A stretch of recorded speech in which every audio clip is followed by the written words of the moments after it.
في العقد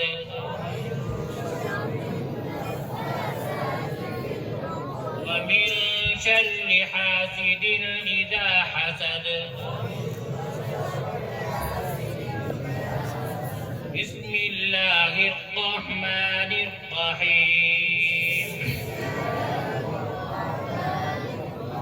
قل أعوذ برب الناس ملك الناس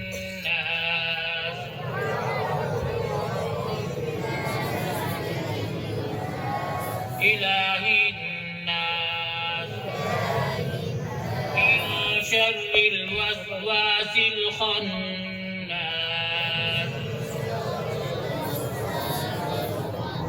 الذي يوسوس في صدور الناس